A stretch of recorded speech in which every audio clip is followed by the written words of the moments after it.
Good morning, everyone. Welcome to this morning's study. We're going to be looking at the Jubilee and sabbatical cycles as we were talking about at the end of the study yesterday. But before we do that, let's have a word of prayer. Dear Father in heaven, we invite again your presence as we open your word. We know, Lord, that the topic that we're looking at is one that has been disputed in the past and in the present. And we just ask for wisdom and understanding. Help us as we go through this, that we can see clearly what it is you want us to see. We pray for each person who's watching these videos that you can bless them. May Holy Spirit rest upon them. And we pray this in Jesus' name. Amen. Okay, so good morning again. As at the end of the study yesterday, we started looking at the sabbatical jubilee cycle. And basically the idea that I have is when we look at the end of the 70 years captivity, one of the things we see about the 70 years captivity is it's 10 cycles of sabbatical years, right?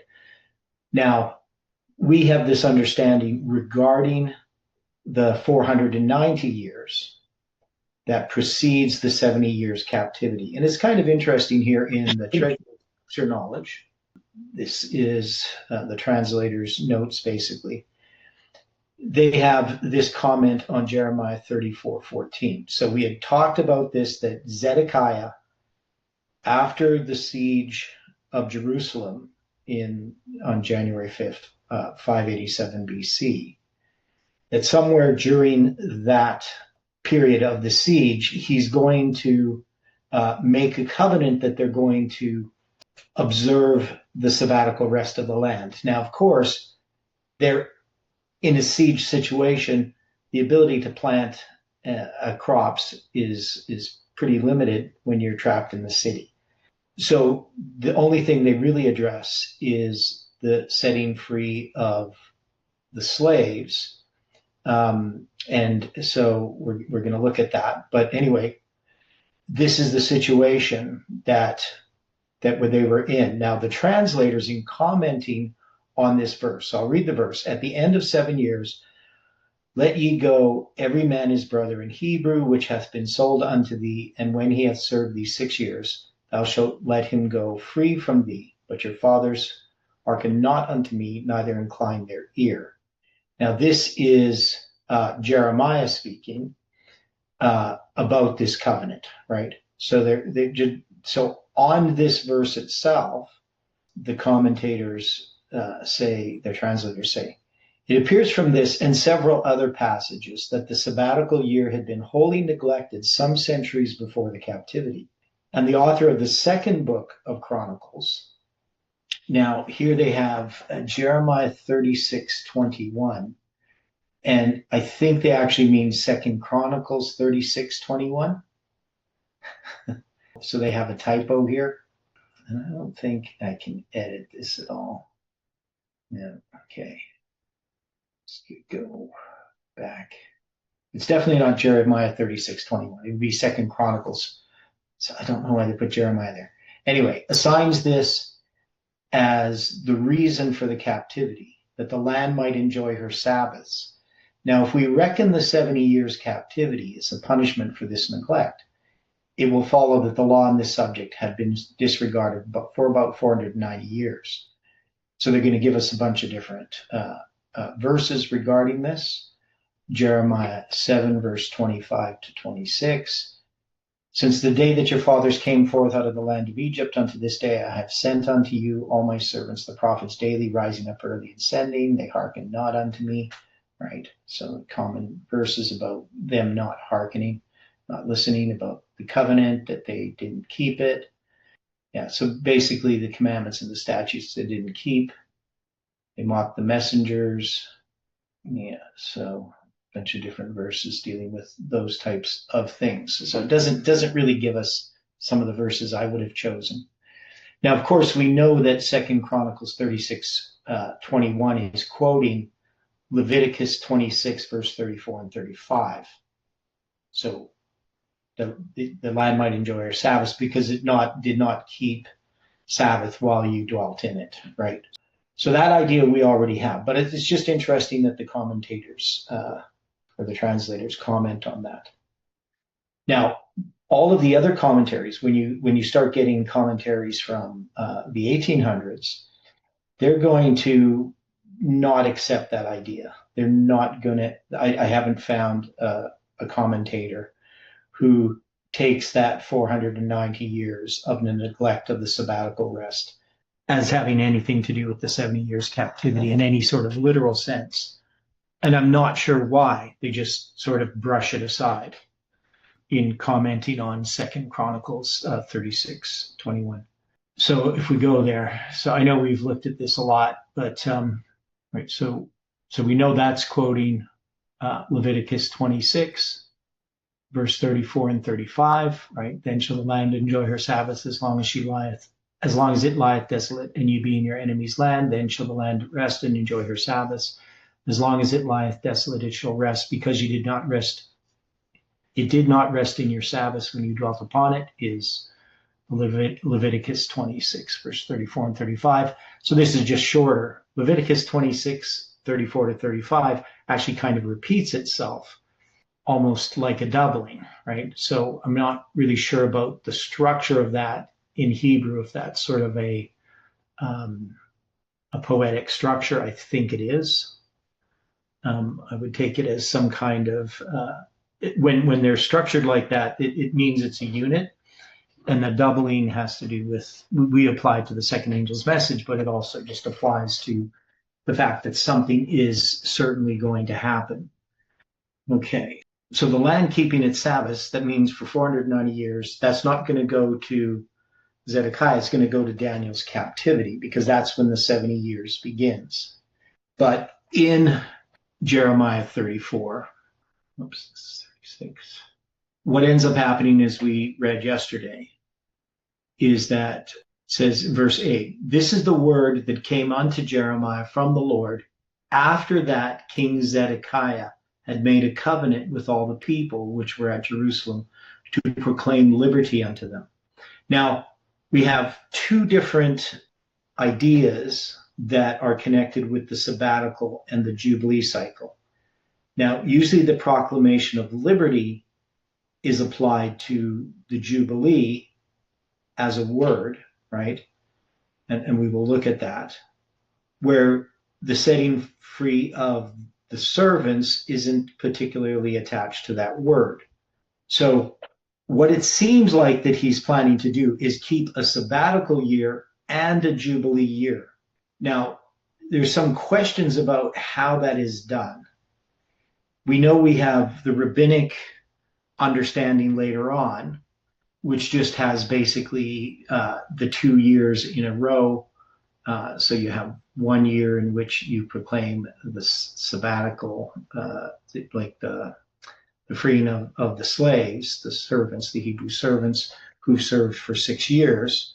So every 7th year they have this opportunity to either continue as servants or to become free men again. But with the Jubilee, it's a bit more involved. And there's lots of different opinions about it. So we probably should take a bit of time and look at each of these points. But in verse 9, it says, every man should let his manservant and every man his maidservant, being an Hebrew or an Hebrus, or Hebrews, I guess it is, go free, that none should serve himself of them, to wit, a Jew of his brother. Now, when all the princes and all the people which had entered into the covenant heard that everyone should let his manservant and everyone his maidservant go free, that none should serve themselves of them any more, they obeyed and let them go. So they're going to initially enter into this covenant and they're going to free them. But afterward, they turned and caused the servants and the handmaids, whom they had let go free, to return, and brought them into subjection for servants and for handmaids. Therefore, the word of the Lord came to Jeremiah from the Lord, saying, thus saith the Lord, the God of Israel, I made a covenant with your fathers in the day that I brought them forth out of the land of Egypt, out of the house of bondmen, saying, At the end of 7 years, let every man his brother in Hebrew, which hath been sold unto thee, and when he had served thee 6 years, thou shalt let him go free from thee. But your fathers hearken not unto me, neither incline their ear. So this is where the commentators comment on this, because it seems at some point that this was neglected. Exactly when, we would say when Saul became king, and that's because it's the warning is when they want to have a king that he's going to take your sons and your daughters and make them, servants. And so now exactly whether individuals followed this practice, whether it was sketchy to some degree, whether it was just a clean cut, they just stopped observing this practice. Maybe some people let their land rest, some people didn't. Maybe some people let servants go free, some didn't. The Bible doesn't explicitly tell us the details of how that occurred and to what extent, whether it was a slow erosion process over time, especially when we had kings that weren't following God at all, or whether it was something that just really happened right at the beginning of the kingship and continued all the way to Zedekiah. Now, Zedekiah is going to make this covenant. One is there in the city in the siege, so it's not as big a sacrifice as the fact that they can't actually plant. But for some reason, even while they're in a siege, the people feel inclined to have these servants and handmaids. And again, often servants and handmaids, they would be involved in field work and stuff like that. So I'm not sure why they would turn away from this covenant that they had made during the time that they're in a siege. So we're just not given all of these details. Now, any questions about any of this so far, or any comments? I think it seems straightforward. Dwight? Yeah. Okay. As I recall our conversation yesterday, we're placing this at about 587. Yeah, so we're going to deal with the timing of it. So I say that it's going to be in the fall of 587 that they make this covenant. Okay. So that means that would be the sabbatical year from the fall of 587 to the fall of 586. And then in 586 would have been the Jubilee, right, from 586 to the fall of 585. Now, we have to look at that because part of the problem that we have is it's unclear exactly how they marked the sabbatical year in relation to the year itself, right? Because the year begins in the spring. Okay. And the sabbatical and the jubilees are proclaimed in the fall. So there's a disagreement, huge disagreements regarding how this was done. Okay, Dwight. Okay. As I used the King James that I routinely use, Usher's notes have Jeremiah 34 at 591. Why do you think that he would be that far off?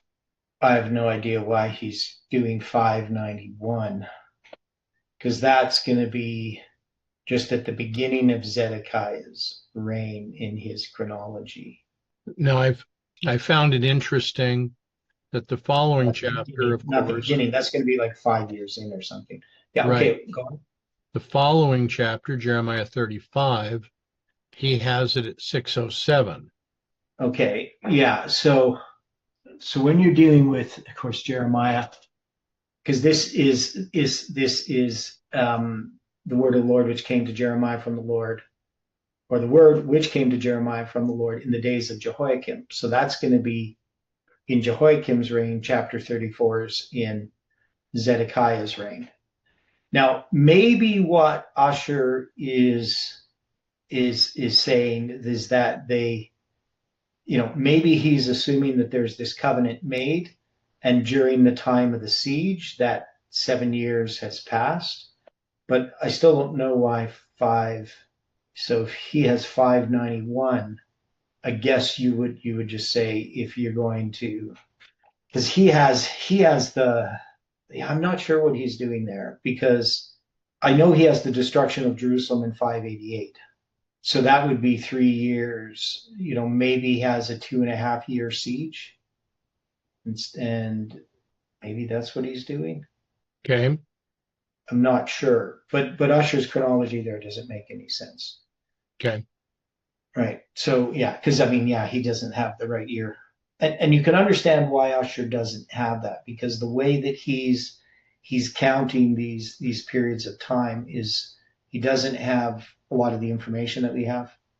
So he doesn't have a way to anchor those dates. So it's just lining up by counting, by adding these things together. So I'm not sure how he loses that time because he's going to have a much shorter time. So he has the destruction of Jerusalem in 588, and he has the dividing of the kingdom in 975. So he has like shortened it by basically 4 years. And I've never been able to figure out why he does some of the things he does. It doesn't seem to follow logically. So yeah, I'm not really certain why he gets those discrepancies, other than just the way he's adding things together. But yeah, so we're able to date this, that the siege begins in January 5th, 587.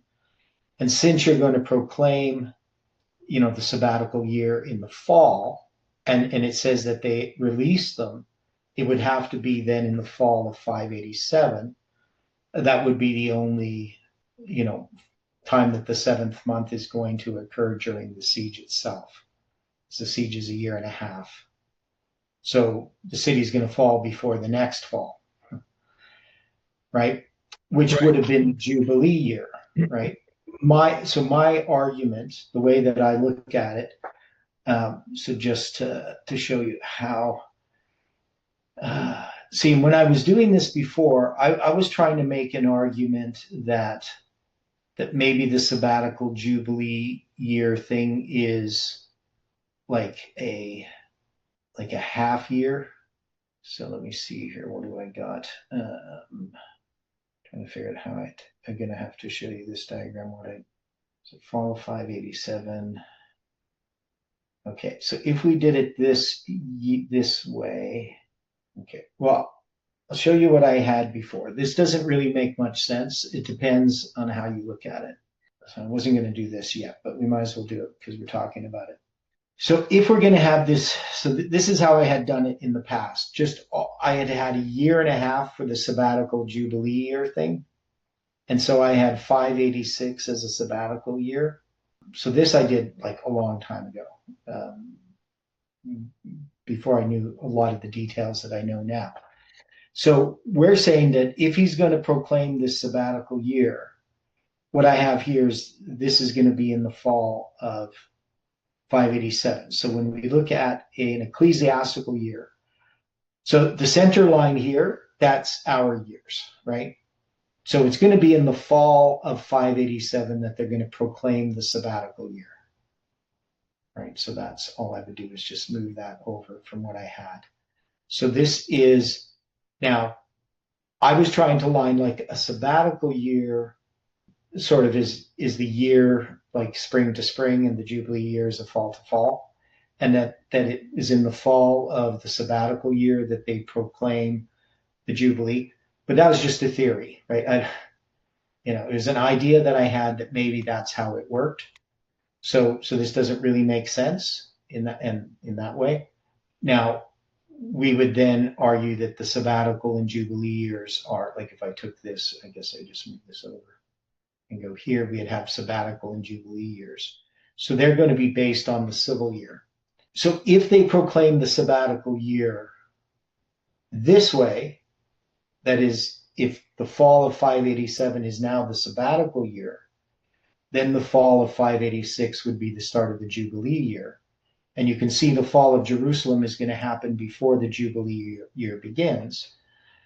So you could argue then that they go into captivity at the end of that sabbatical year, and in the Jubilee year, they're now in complete captivity. The city has been destroyed. So that's one way of looking at it. If that's the case, then we would have to say, how does this line up with this year? Well, you would then have the fall of 537 would line up. So I'd have to move this over. So the fall of 537, that would be when the sabbatical year begins, right? So this would be the sabbatical year. And then this, in the fall of 536, would be the Jubilee year. Okay, so this is one way of doing this.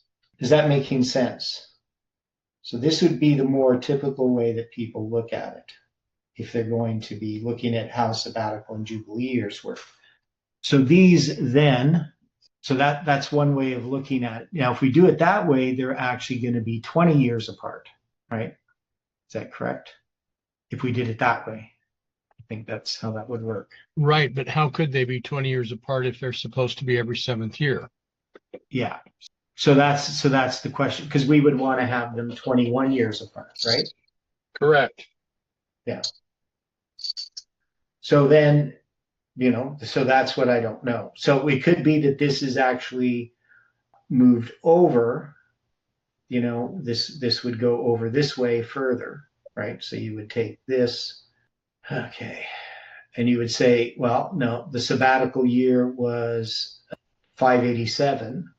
Wait, maybe this is the way it's supposed to be. So 587, yeah. And if we would do it this way, that's the sabbatical year, and this is the Jubilee year, right? So that puts it 21 years apart. Okay, I know I got the red colored ones and stuff. But so that would mean that in proclaiming the sabbatical and Jubilee year, you're proclaiming it one time. That is, at the end of the sabbatical year, you let the slaves go free and the Jubilee year begins. So that's another theory, right? So there's all these different theories about how it happens. Now, if we use this theory, then in the fall of 536, when they set up the altar there that we're going to see in Ezra, right? Then that's marking the sabbatical Jubilee year. The sabbatical Jubilee year, right? Sabbatical year, Jubilee year. So that's going to be from the fall of 587, when Zedekiah has this covenant and they let the servants go free. 21 years later is going to bring us to the fall of 536, right? So that's going to be 3 sabbatical cycles later. Or what am I doing here? Is this, no, that's going to be, pardon me, why am I saying 3? That's going to be 7 sabbatical cycles later, right? Correct. Yeah, so it's going to be, so what I said before, 20 years, I meant 50 years. Yeah, I'm not sure why I was doing, what was I doing there? Okay, anyway, now this makes more sense now. Okay, so we can say with certainty, however that sabbatical Jubilee cycle thing occurs, in the fall of 587, they're going to proclaim a sabbatical Jubilee year, however they do that. And then in the fall of 536, is that right? Am I doing this right? Or is that 51 years? I think I got to go the other direction, right? So that's where I'm getting confused. So that would be, would be. You need to be 49 years after 587. Yeah. Yeah, I know. I should have worked this out before, because now I'm all confused. Okay, so if you go 587, yeah, William? I'm doing this backwards. Okay, so 587, so the fall of 587 minus 49 is going to give me 538, the fall of 538. Okay, so I think I was right the first time. I think I got mixed up as we were going through this. So I think this is correct. Whoops. So we would take this, because I was thinking 21. I'm not sure why. So this would be, I got to switch this around. So this would be, okay, so we're going to have in the beginning, fall of So the fall of 587, they're going to proclaim the sabbatical year. So we just don't know how this works. That's part of the problem. There's different theories. So let's say they make the covenant in the fall of 587. They're going to let them go free. Then that means they would proclaim the Jubilee the year later, right? So there are some people who believe that the sabbatical and the Jubilee year, that they proclaim them at the same time, that is at the end of the year. But some people have the sabbatical year still going spring to spring, and some have them going fall to fall, right? So, and that's not really clear. So when I had this the first time, right, I had the sabbatical year here going spring to spring, and the Jubilee year going fall to fall, right? That's what I had first. Okay, and then I did this with this one. Yeah, so there's why. So I had this being the sabbatical year. So now I remember how I did this, and this being the Jubilee year. Okay, so you can see that's what I had to begin with. Now then, that's 49 years apart, right? 586 to 537. Yeah, okay. So that's what I had.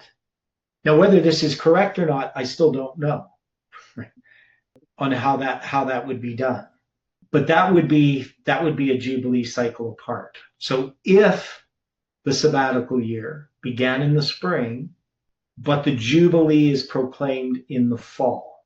So remember now the problem here, then you can see again, is that this doesn't include 587. So this would have to be moved over. And if this is moved over, then this has to be moved over, right? So if I do it this way, I guess the simple way of doing this.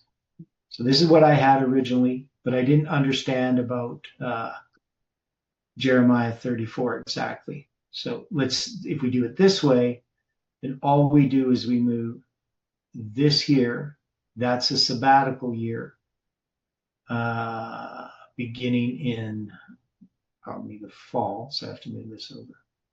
Okay, so in this pattern, the fall of 587, they proclaim the sabbatical year. Jerusalem falls during that sabbatical year.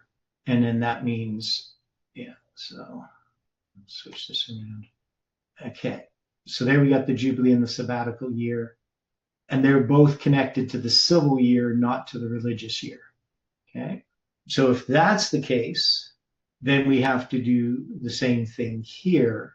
And we would just take this, move this over. So this is going to be the fall of 538, actually marks the beginning of the sabbatical year. So it's going to be when Cyrus comes to the throne after the death of Darius, that marks the end of the sabbatical year and the beginning of the Jubilee year. But then the Jubilee is not proclaimed in the fall of 537. It's not proclaimed until the fall of 536, which so again, it doesn't match up in this way if we're doing it this way. So to get 587, the fall of 587, to line up, it ends up being a year longer. So it doesn't end up being 50 years. It ends up being 51 years. Or not 49 years, but 50 years, I guess. I don't know what people think about this, but it's pretty clear. It's in the fall of 587 that they're going to proclaim the sabbatical year, right? So now we could argue somehow that the fall of Babylon connects with it more directly, but that's still, if we move that over another year, we had the sabbatical year begin in the fall of 587, but do the sabbatical years go spring to spring or fall to fall?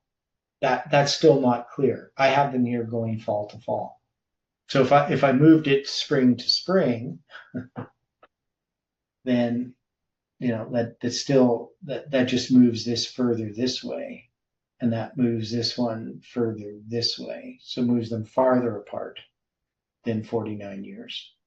But, we could look at the different ways in which people have dealt with sabbatical and jubilee years. But some people put them every 50 years. So there are people who just think the sabbatical cycle has nothing to do with the jubilee cycle. So back in 1985, when I first started studying this, there was that view. I dealt with that view. That seems to be the view that Miller had when he does his Jubilee of Jubilees, the Great Jubilee.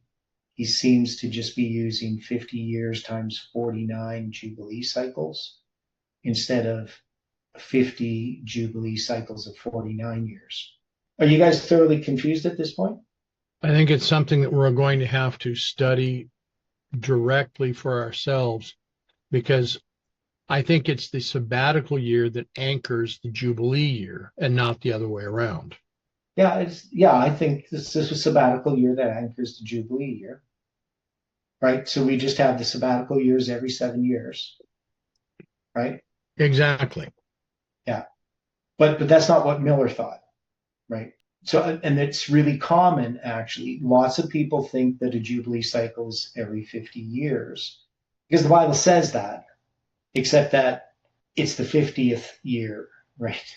Which means that it's an ordinal count. And the 50th year ends up being the first year of the sabbatical cycle. So however we want to look at it, what we do know is we do have the fall of 537 and we do have the fall of 587, which is 50 years apart. So now the question is he declaring the sabbatical year at the beginning? That is he marking the beginning of the sabbatical year? And would Cyrus coming to the throne mark the end of a sabbatical year? Right? So you could see that these years here, 537 and 586, are 49 years apart, right? So that's something we know as a fact. But how that sabbatical jubilee cycle fits, I would just like that in the fall of 536, when they set up the altar, that they're marking a jubilee year, but it's in that year they return, right? That civil year from the fall of 536, or the fall of 537 to the fall of 536, is the year that they return. And that lines up with 585, right? That's 49 years from 585. So, but then that means that would be, so if these are going to line up, this is the way that they would line up if that is a sabbatical and jubilee year. For that to be a sabbatical and jubilee year, 537 has to be the sabbatical year, and 536 has to be the jubilee year. So, well, let's spend some time and look at what the Bible says about the sabbatical and jubilee years, and see if we can make sense out of it, because everybody interprets it differently. Like there's so many different ways it's looked at. So they're going to give us, when we go here, the end of 7 years and proclaiming the liberty and so forth. Deuteronomy, I think it's Deuteronomy 15, right?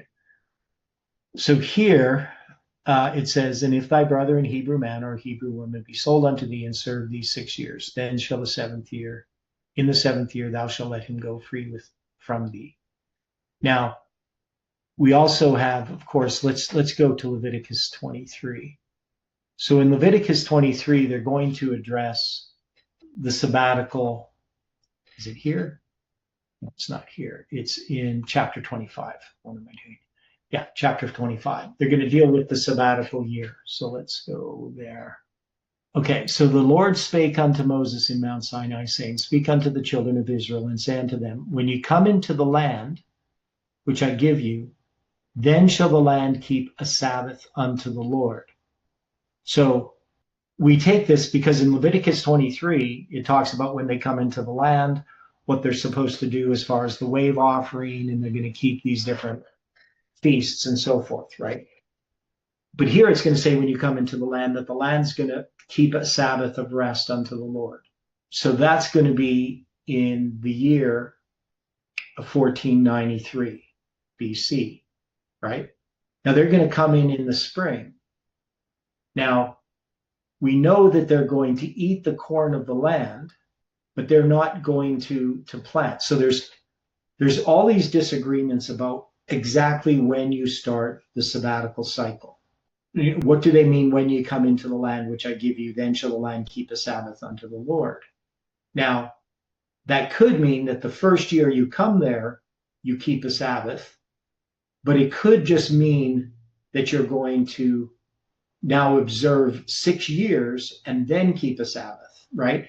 Because it says 6 years thou shalt sow thy field, and 6 years thou shalt prune thy vineyard and gather in the fruit thereof. But in the 7th year shall be a Sabbath of rest unto the land, a Sabbath for the Lord. Thou shalt neither sow thy field nor prune thy vineyard. So there are two different opinions just into when they actually start to keep the Sabbath of the land. Do they have the land rest the first year and then follow this pattern? Or do they, from the year that they begin, they sow for 6 years and then have the land rest for the first time after they had entered the land? Now, of course, the disagreements come around when did they actually enter the land, like what year?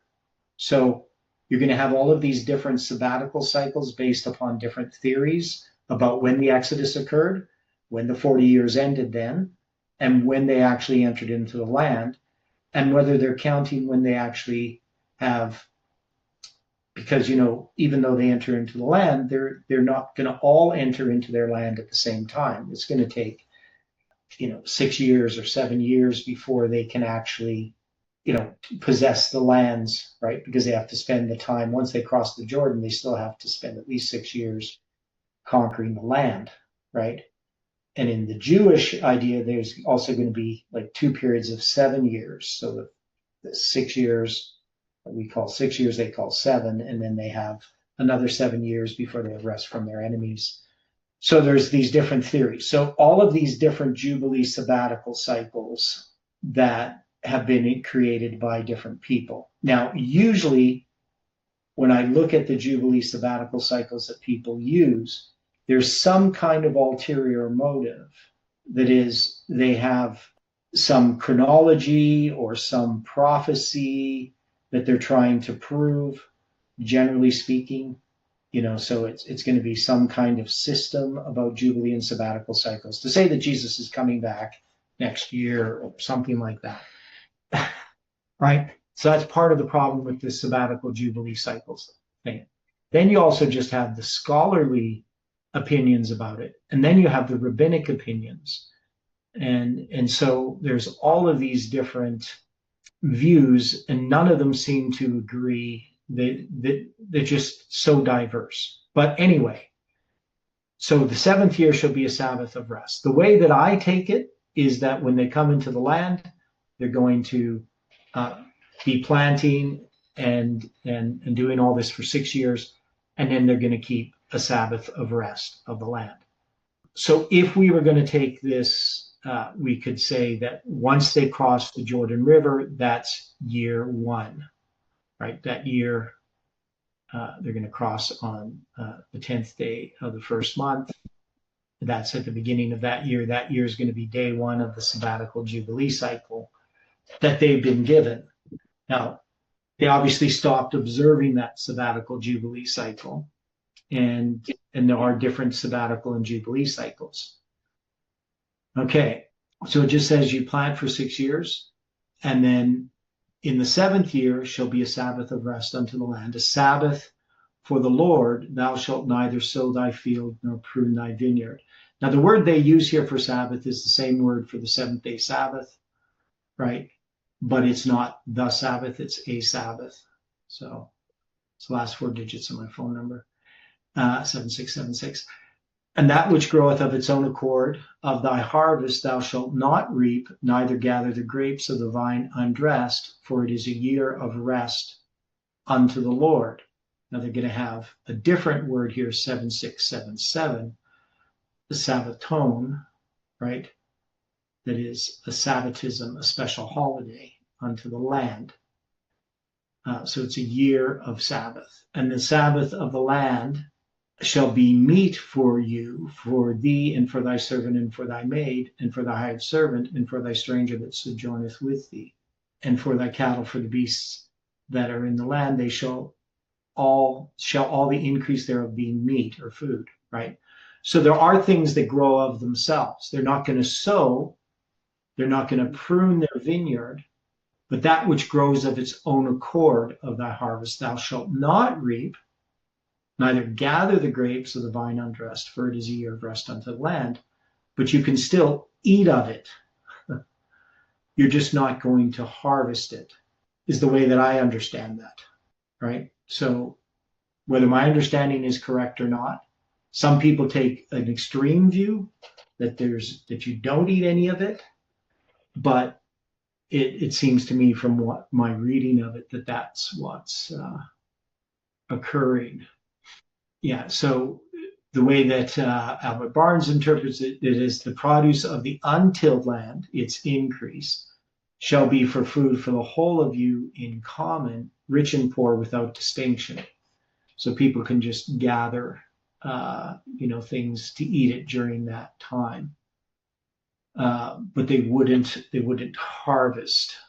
So there's different views about that as well, right? Let me see if I can find another commentator, what they might say about this. And the Sabbath of the land, the produce of the sabbatical year or year of rest, whatever grew that year without cultivation, shall be to you for food, for thee and for thy servant, and for the beasts that are in thy land shall all its produce be for food. The meaning is that what grew of itself was not to be reaped by the owner of the land, but that masters and servants, laborers and visitors, cattle and game were to eat thereof away from the field. The produce arising without tilling or sowing was to be common good for man and beast, according to Exodus 23:11. So that is, but the seventh year thou shalt let the land rest and lie still, that the poor of thy people may eat, and what they leave the beasts of the field shall eat. In like manner thou shalt deal with thy vineyard and with thine olive yard. So you can see that seems to be consistent. It was to belong to the poor and the needy, but the owner was not forbidden to partake of it also, so that there can be no discrepancy discovered between this passage and the verse before us. The produce referred to would be by no means inconsiderable, particularly if there had not been careful gleaning of the harvest or the corn had become overripe. In the fertile portions of Palestine, especially in the plain of Jezreel and on the tableland of Galilee, as well as in other parts, large quantities of wheat and other cereals are still self-sown from the ripe ears, and the overflowing of which is not gathered by any of the inhabitants of the land. Strabo gives a similar account of Albania. That is, in many parts of the field, one sown will bear fruit twice and even three times, the first yield being as much as 50-fold, etc. Okay. The land was to keep Sabbath to the Lord in the seventh year. And the sabbatical year of the land, which the Lord had given to his people, was to observe a period of holy rest and refreshment to its Lord and God, just as the congregation did on the Sabbath day. And the hand of man was to be withheld from the fields and the fruit gardens from working them, that they might yield their produce for his use. The earth was to be saved from the hand of man, exhausting its power for earthly purposes as his own property, and to enjoy the holy rest which God had blessed the earth and all its productions from the creation. Okay, now it says here, this intention of the sabbatical year comes out still more plainly in the year of Jubilee, in which the idea of the sanctification of the whole land as the Lord's property is still more strongly expressed, and whose inward connection with the sabbatical year is indicated by the fact that the time for observing it was regulated by the sabbatical years. And thou shalt number 7 sabbaths of years unto thee, 7 times 7 years, and the space of 7 sabbaths of years shall be unto thee 49 years. Right, so that's going to be dealing with the Jubilee, the next part here. And then shalt thou cause the trumpet of the Jubilee to sound in the 10th day of the 7th month. In the day of atonement shall ye make the trumpet sound throughout all your land. Now this goes back to our study of Ezekiel chapter 40, when it talks about on the 10th day of Rosh Hashanah.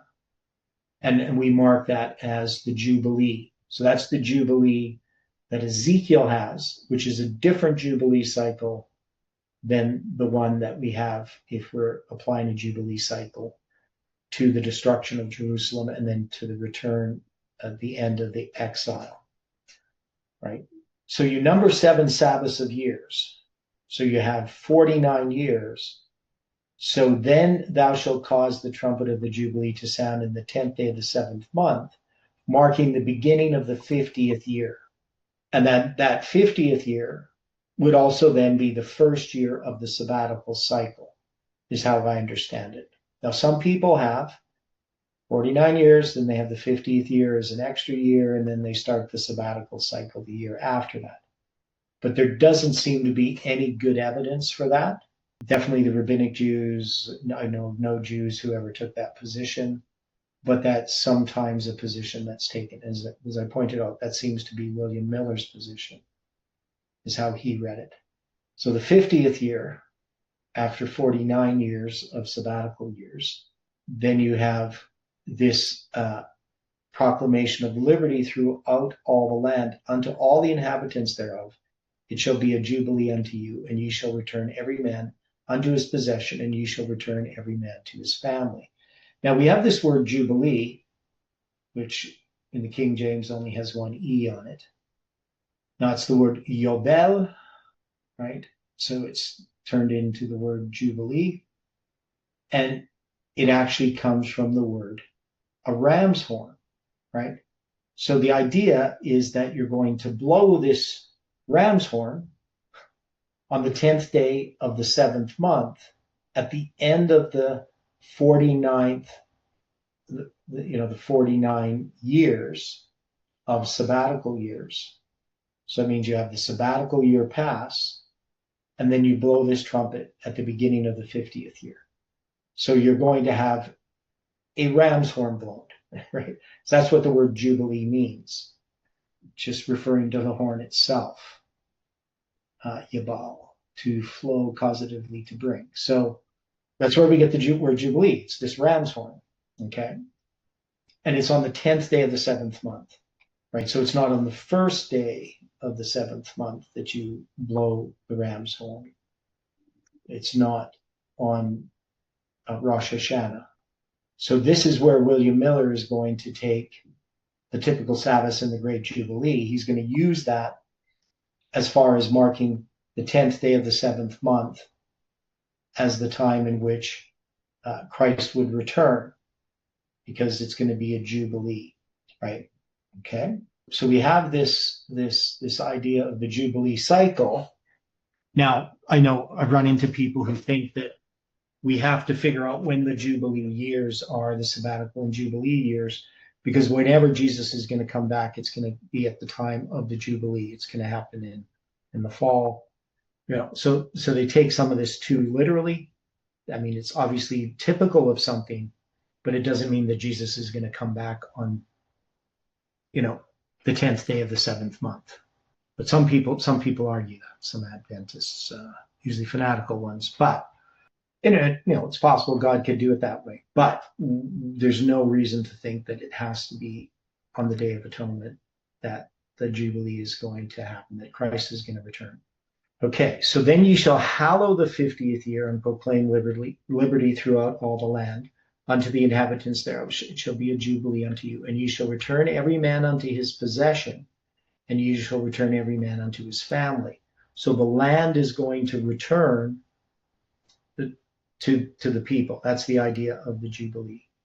And the jubilee that shall that 50th year be unto you, ye shall not sow, neither reap that which groweth of itself in it, nor gather the grapes in it of thy vine undressed.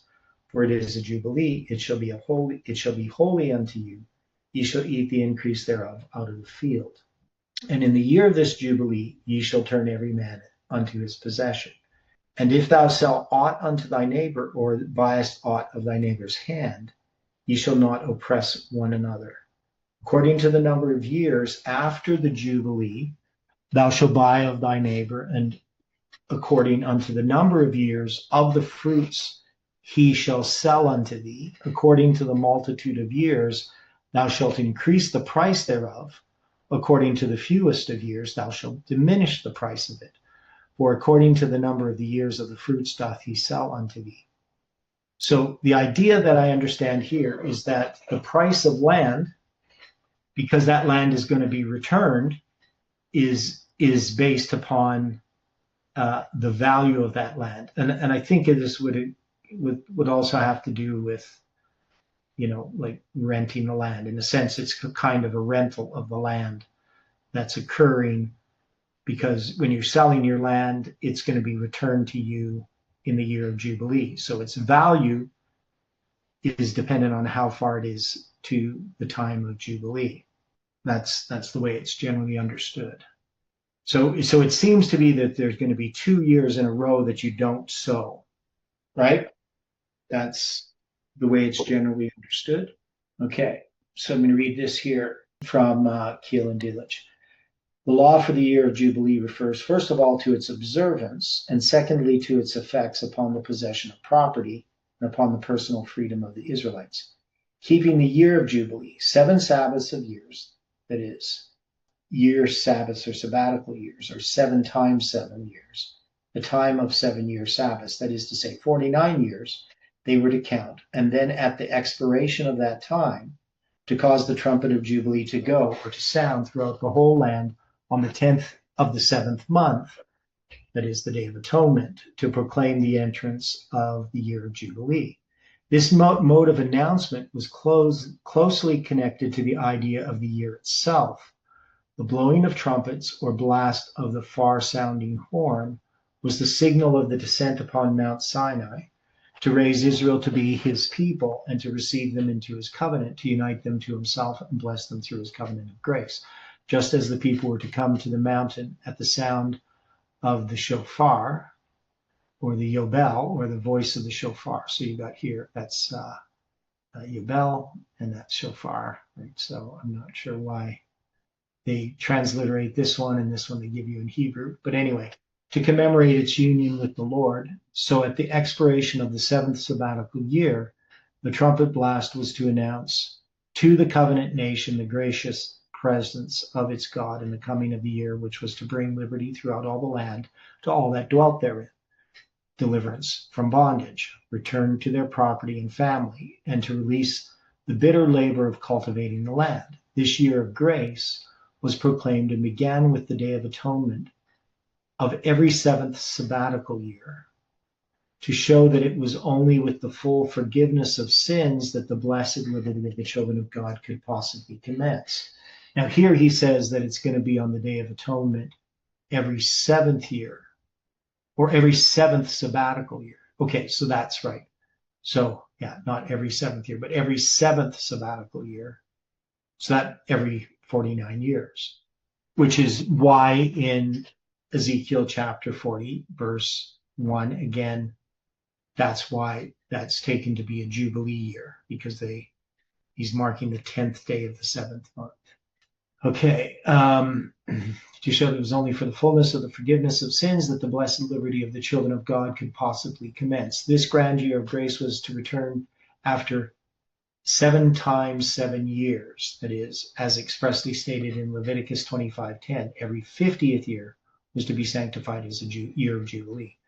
By this regulation of time, the view held by Rabbi Yehuda and the chronologists and the antiquarians who have followed him, that every 7th sabbatical year, that is the 49th year, was to be kept as the year of Jubilee, has proved to be at variance with the text, and the 50th year is shown to be the year of rest, in which the sabbatical idea attained its fullest realization and reached its earthly temporal close. Now, I'm not sure what they mean by this. So the 49th year was to be kept as the year of Jubilee, not the 50th year. So he's saying that's at variance with the text. So there was this guy, Rabbi Yehuda, and chronologists and antiquarians who have followed him. They believe that the 49th year was to be the year of Jubilee. But the 50th year is shown to be the year of rest, in which the sabbatical idea attained its fullest. So he's disagreeing with that view. So there is a rabbi who has just that there's the 40th ninth year is the Jubilee, which doesn't really make sense because that wouldn't be the 50th year. Guess it could be counted as the 50th year. Okay, so there are some people that have the view that there's really just 1 year. That's the other view, which he seems to be claiming here. So some people just have, there's 49 years, that 49th year is the 50th year. It's just the same as the sabbatical year. There isn't 2 years in a row. So that's another view, right? So now if we took that view, right? So we'll just take a look at it again. So if we took that view, then the sabbatical year that's proclaimed in the fall of 587 by Zedekiah would end in the fall of 586, right? And then in the fall of 537 would be 49 years later. So the sabbatical year would be 537. So it wouldn't line up with 536 at all, right? Like in the fall of 536, they're going to build the altar in Jerusalem after returning under Cyrus's decree. So the 2-year sabbatical cycle kind of fits in, but you're having the end of the Jubilee year, that is the year they return to their land, is marked at the end in the fall of 536. But that year still ends up being the Jubilee year. So if 587, the fall of 587 marks the beginning of a sabbatical year, then the fall of 536 marks the end of a Jubilee year. If we have this system where there's 2 years, a sabbatical year followed by a Jubilee year, which is generally the view that's held, that there's 2 years in a row, which means that the sabbatical year is from the fall of 538 to the fall of 537. So when Cyrus comes to the throne with the death of Darius the Mede in the fall of 537, it's marking the beginning of the Jubilee year. In that year, he's going to issue his decree in the spring, and then in the fall, they're going to return to the land in that Jubilee year. Right? So that's how we would line it up. So I think this is the most reasonable, is that the sabbatical and Jubilee years are fall to fall, but I can't prove it. And so if it's not the case, then they're not going to be 49. They're not going to be a Jubilee cycle apart, those events. But you can see we have the sabbatical year, 587, that's established. That's when Zedekiah is going to proclaim the sabbatical year. But he intends to keep a Jubilee year as well, right? That is, his plan isn't just a sabbatical year, it's to plan a Jubilee year. Now, as far as this cycle, in the cycle of Jubilees and sabbatical years, it doesn't appear that he's following any particular pattern. He's just proclaiming it. Now, Daniel is taken captive in 607, right? So up here I put 607. I'm just saying that 607 is a sabbatical year. So this is 21 years, right? From 607 to 586. That's where I was thinking the 21 years. That's why I got mixed up. So you can see that's going to line up 607 here. It's going to line up with 586. Okay. 21 years. So that would make 607 a sabbatical year. Now it's going to be at the end of 607, after the fall, right? The Daniel is going to be taken captive. So that's going to line up with the fall of 586 as a sabbatical, the end of a sabbatical year. So 21 years from the fall of 607 to the fall of 586. But so that would be the end of a sabbatical year in both cases. And then Cyrus comes to the throne at the end of a sabbatical year in 537. Any thoughts about this? Are you more confused or less confused about this cycle? I think I'm more settled that this has to be on a 49 year rather than 50-year situation. Yeah. Okay, good. Yeah, because there's no way that it's a 50-year situation. Now, but you can see if you counted, so part of the problem when you count, right? Because we have ordinal counts and cardinal counts. So if you count the first year, well, let's look at it this way. When we looked at, I'm gonna go through these. This is another chart where I tried working out some stuff. Okay, don't want to look at those ones. Okay, so let's look at this one here. This is the one dealing with Josiah's Passover. This is the one of Ezekiel. So Ezekiel is going to have this cycle. Now, the years that you're looking at, where you got all these numbers going across here, counting the years of the Jubilee cycle, those are counting spring to spring. So I lined those up as ecclesiastical years. So Josiah's Passover is going to happen in the beginning of the 49th year of a Jubilee cycle. So however we count that, that's the thing that's still not clear. We know that in the fall of that year begins a Jubilee, right? So that means the 50th year is going to be the first year. That is, the sabbatical year itself is not the Jubilee year. Now, but you can see that when we're counting this as an ordinal count, right? That is, we count 49 years. That is the 49th year. That is, the first year of a Jubilee cycle is not counted as 0, it's counted as 1. So that means the 49th is a 0, right? So you count 1. And so that 1 should be the 50th year. Since we already have an ordinal count, you can't really call the 49th year the 50th year. It has to be the year after the 49th year, right? You understand what I'm saying? Like, there's no way that the 49th year can be the 50th year, because the 49 is already ordinal. So this Rabbi Yohanan, whoever, and the people who followed him, that was mentioned in the commentary there, it doesn't make sense to call the 49th year the 50th year, right? But people often think that you can do that because, when we count cardinally, then, you would have a 0 year, and then you would have year 1. And so you'd count 1 year from the 0 year. So you could count, when you have a 0 year, but we don't have 0 years. We just have years that are counted. So the 49th year can't be the 50th year. So that means the first year must be the 50th. Now, some people will put a 50th year in there and then start to count the next year later. So they're going to have 50 years. Every 50 years is a Jubilee instead of every 49th year. Right. And that's what Miller did, as far as I can tell from what I've read that he's written. He seems to understand it that way.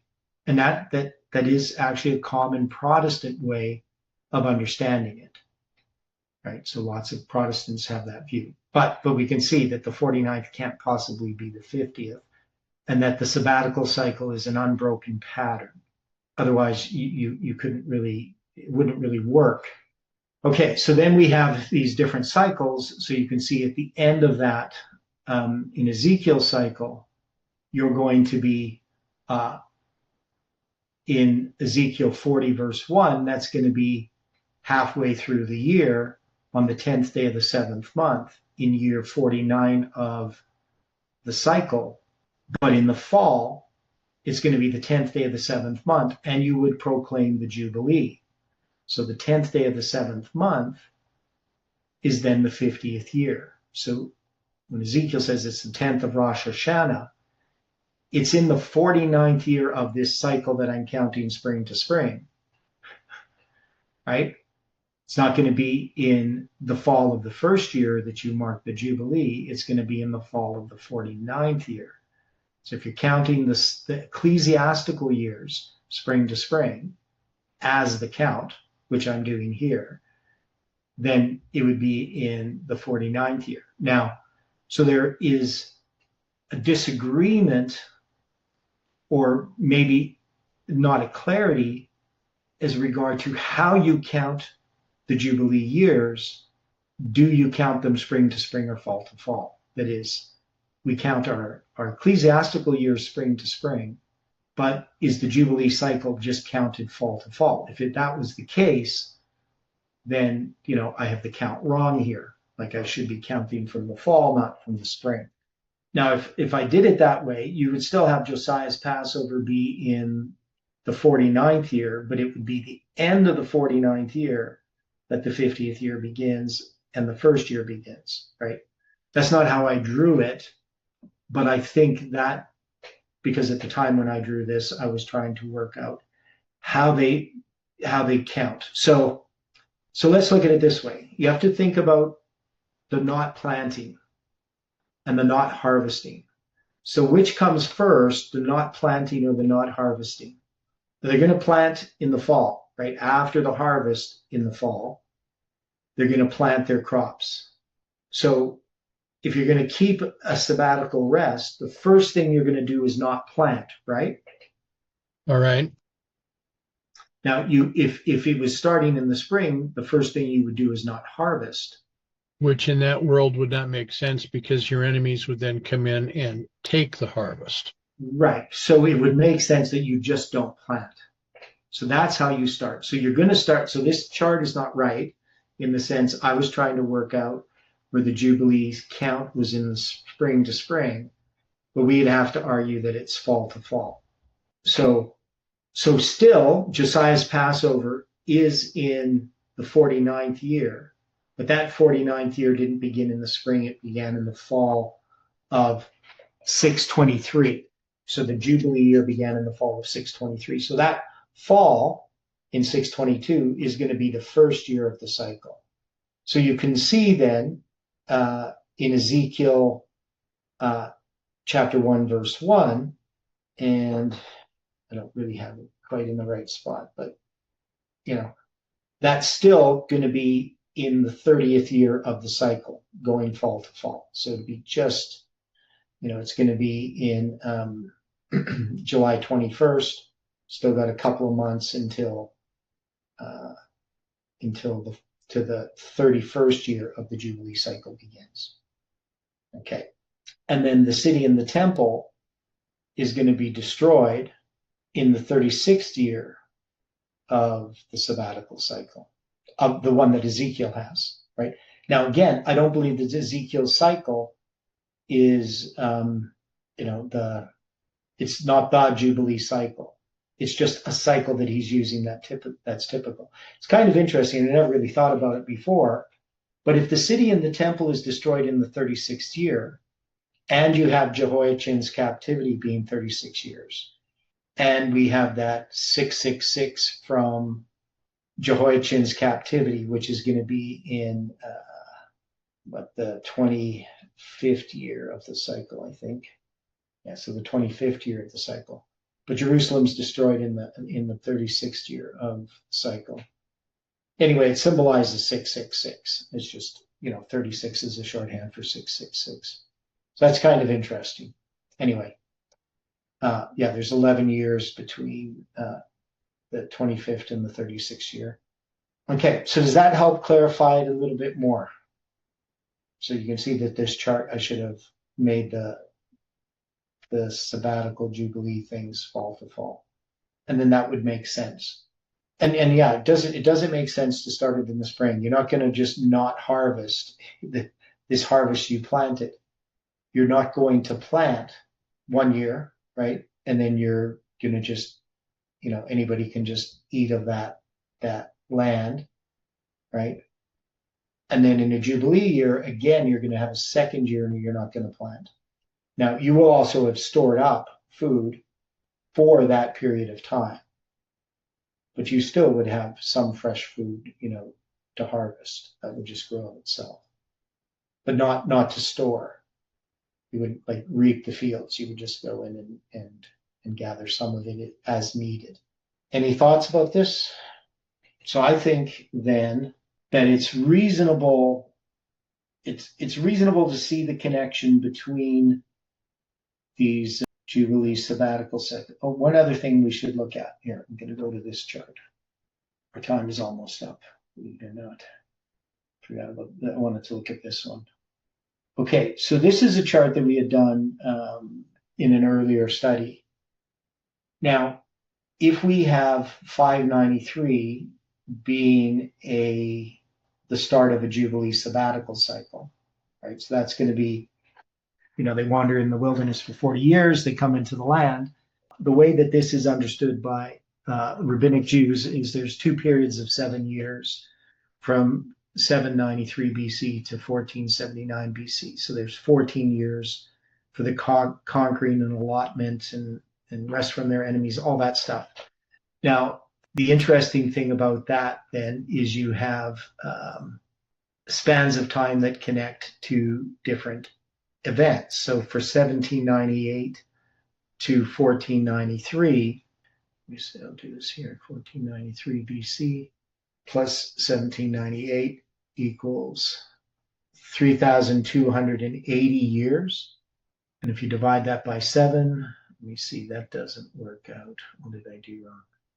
Oh, I see what I did wrong. I added it together wrong. It's 32,090 years. And you divide that by 7, you're going to have 470 sabbatical cycles. Now we can see 470 sabbatical cycles, that doesn't divide into a Jubilee cycle, right? So that was from 1493. Now if I take off those 14 years, I get 468 sabbatical cycles.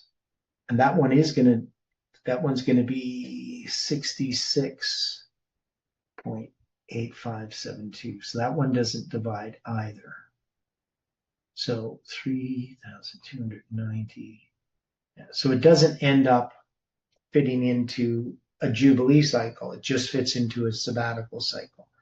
So 470 sabbatical cycles from 1493 BC, or 468 sabbatical cycles from 1479. Now, 468 itself is still interesting. Why is 468 an interesting number? Because you have 468 years from the destruction of Jerusalem in 70 AD to 538, right? So it still has a symbol in there. But anyway, that doesn't fit into a Jubilee sabbatical, to a sabbatical cycle, just a Jubilee cycle. Now, why do I have 7 times 468? What am I doing wrong there? Oh, I see what I did wrong. Okay, so 3276. Okay, there's it. So 3276 is 7 times 468. That's what I did wrong. Yeah, so that's 468 times 7. So I did that right. Okay, I didn't do it wrong. So 7 times 468 is 3276. Now then you have some 36 patterns. So 36 sabbatical cycles that's 252 years from when Jacob blesses his 12 sons to the end of that conquering and allotment in 1479, right? So yeah, we had dealt with that in previous studies. You have 723 BC, of course, you have the 2520 from 723 BC, so that's 360 times 7. So there's lots of structures in here, but what we don't see is Ezekiel's Jubilee cycle as having any significance in these. So there's sort of 2 sabbatical cycles that could be followed and 2 Jubilee cycles, but none of them really match up with any of these years. Now we do have from 1097, right, the 490 years to Daniel's captivity in 607, and then the 21 years to 586, right? So, and then we didn't put in here 537, but again, that, doesn't, the 586 to 537 would be 49 years. And then you got 21 years to 516, marking the end of that 70 years for the temple. So anyway, you see the problem, right? There isn't some specific Jubilee sabbatical cycle that's consistently followed throughout the Bible. These are hinted, either they're just typical, or because the one from 1097 is the one used for the 490 years of neglecting to keep the sabbatical rest of the land, but it doesn't seem to be tied in specifically with, when they entered the land. Okay, so any final thoughts before we close with prayer? Okay, let's pray. Dear Father in heaven, thank you for the time we've had here this morning, trying to understand the Jubilee sabbatical cycles. And we just pray for your continued help as we look into these things. And as we seek to move into the book of Ezra and to understand what's written there, we pray for continued light. We ask for your angels to watch over each one, take care of our families, and help us, Lord, to represent you to the world. Be with us throughout this day, we pray in Jesus' name. Amen.